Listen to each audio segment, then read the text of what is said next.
1, 2, 3, 4.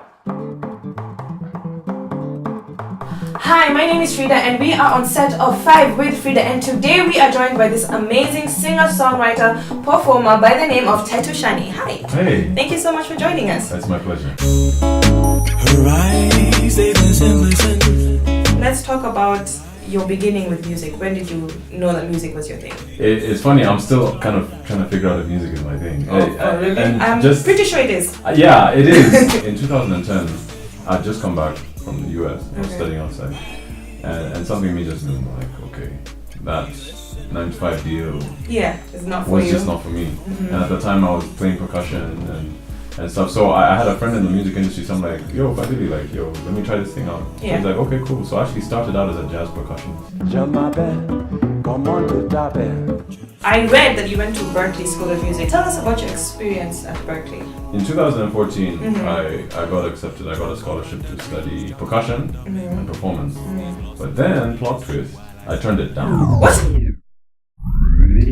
Do you regret the decision at all? Not even for an hour. The world is looking to Africa for ideas. Yes. They've literally run out of ideas. Yeah. And so I'm like, why am I going to run there? And yet here is where everyone else is coming. I know you worked with Jinko. Yeah. How was that, and are you working on anything else with him? Jinko is someone who I've known for a while, and Yeah. we've been talking about doing some stuff. We actually met on SoundCloud. Yes. And so we did the song together, and it was kind of a cool kind of thing, you know, just different approach, because I'm more like acoustic sort of musician, and he's strongly electronic. Yes.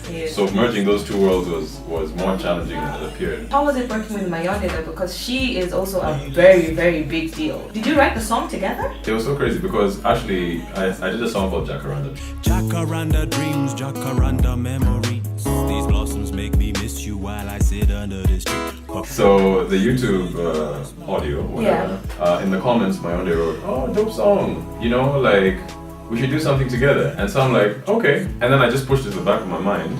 But then one time I was writing chemistry, I wrote it with her in mind. Okay. So I wrote the whole song, and then I asked her, hey, is this something? So I called over and she listened. She's like, oh my goodness, I love it. And so then we recorded it. Come on, baby boy, make your move. I surrender myself to you. How has living outside the country influenced your sound? Number one, in terms of genre, I've been exposed to a lot of different genres and stuff. So in terms of like my thinking, I'm not thinking, okay, the song needs to be this, the song needs to have this. You get a wider definition of what music is. Another thing is that it's influenced me in knowing that we're a small pond in a very big ocean.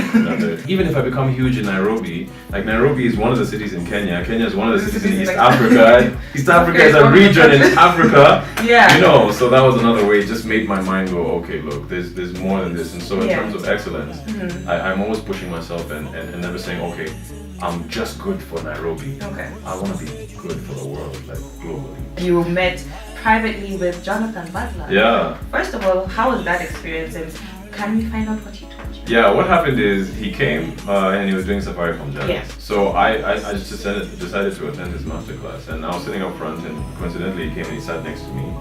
And so I'm like, oh, okay, this is Jonathan Butler, you know. So I'm like, okay, you know what? Let me just ask him if we can meet. After he was done, I'm like, can we? He's like, yeah, come. So he called me up, and then we just talked, and it was just kind of an inspirational moment. He just, you know, told me a little bit about his journey and what I need to do and blah blah. I know Mood Music, which is going to be your album, is coming soon. Yeah. But I want to talk about Round and Round. Okay. Cause we go round and around and round and around again. Absolutely, yeah. Round and Round, which was my first single, was just about it was an instrument, it was me interpreting what I was feeling in that moment, which was being stuck in a rut. Where I felt like I was in this cycle, and I get happy for stuff, and then and then you know I get excited about something, and then it doesn't work out, and then you know I get really pumped up about opportunity that it falls through. Yeah. And so then I was just like, okay, mood music. How can I communicate this in terms of music? And I wrote that song. What is something that you would, like, people don't know about you that you are willing to let people see in you? I guess the first thing is most people don't know that I'm a motivational speaker for like a year. Really? Yeah. I did seminars, I gave talks, and I gave talks on purpose. That's why your second question is so like relevant for me because Okay. that's something that I've been obsessed with for a long time. What do you think your purpose on this earth is? I honestly feel like purpose is so huge that sometimes you never really know it until you're gone, until you're dead, and other people are the ones who define it for you. But as far as the short-term purpose, especially for music, and it's tied into that mood music thing. Yeah. You know, there's a song for every emotion. Yeah. And so my purpose is to help people not only tap into that aspect of themselves, but beyond that to discover who they are. Thank you so much, Tetu, for joining us. I feel like you've inspired me to do something. I don't know. But anyway, that was 5 with Fridah, and we'll see you again next week. Bye. Haven't had a wink or sleep all night. Haven't had a wink or sleep all night.